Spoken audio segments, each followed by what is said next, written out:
আজকাল বিয়ের কথা উঠলেই প্রথম প্রশ্নটা কি হয় বলো তো? যে ছেলে সরকারি চাকরি করে তো? বিশ্বাস করো, এই সব কথা শুনে মনে হয় বিয়ে নয়, চাকরির ভেরিফিকেশন চলছে। Do you really need a government job to get married?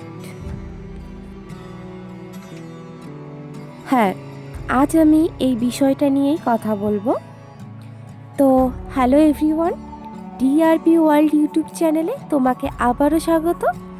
তুমি যদি আমার চ্যানেলে নতুন হয়ে থাকো তাহলে চ্যানেলটি প্লিজ সাবস্ক্রাইব করে পাশে থেকো, যাতে আমি নেক্সট ভিডিও আপলোড করার সঙ্গে সঙ্গে সেই ভিডিওটি তোমার কাছে গিয়ে পৌঁছয়। তাহলে শুরু করছি আজকের এই ভিডিওর মেইন টপিক। দেখো, আমি সরকারি চাকরির বিরুদ্ধে না, একদমই নই। সেখানে সম্মান আছে, নিরাপত্তা আছে, সব কিছু ঠিক আছে। কিন্তু প্রবলেম তখনই শুরু হয় যখন মানুষটা নয়, শুধু চাকরিটাই সব হয়ে যায়। একটা ছেলে, সে ভালো মানুষ, দায়িত্বশীল, পরিশ্রমী, সে নিজের পায়ে দাঁড়ানোর চেষ্টা করছে, কিন্তু সরকারি চাকরি নেই বলে সে কি বিয়ের অযোগ্য হয়ে যাবে? যে ছেলে প্রাইভেট চাকরি করছে বা নিজের ছোট ব্যবসা দাঁড় করানোর জন্য লড়াই করছে, সে কি কম পরিশ্রমী?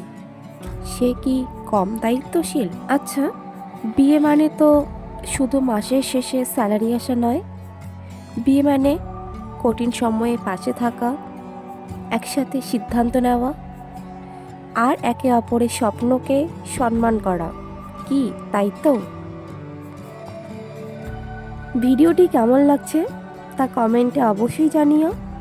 যদি ভালো লাগে লাইক করে দিও, পারলে বন্ধুদের সঙ্গে শেয়ার করে দিও। আর এরকম ভিডিও পেতে চ্যানেলটি সাবস্ক্রাইব করে রেখো, যাতে আমি নেক্সট ভিডিও আপলোড করার সঙ্গে সঙ্গে সেই ভিডিওটি তোমার কাছে গিয়ে পৌঁছয়। আর একটা কথা মনে রেখো, সরকারি চাকরি আজ আছে, কাল নাও থাকতে পারে, কিন্তু ভালো মন, সৎ চেষ্টা আর দায়িত্ববোধ, এগুলো থাকলে সংসার টিকে যায়। তাই আমি বলি কি, বিয়ের জন্য চাকরির নাম নয়, মানুষটার মানসিকতা দেখো। কারণ শেষ পর্যন্ত চাকরি নয়, মানুষটাই তোমার জীবনসঙ্গী। আর হ্যাঁ, চাকরি বদলানো যায়, কিন্তু ভুল মানুষ জীবনটাই বদলে দেয়। আজ ভিডিও এই পর্যন্ত, দেখা হচ্ছে নেক্সট ভিডিওতে।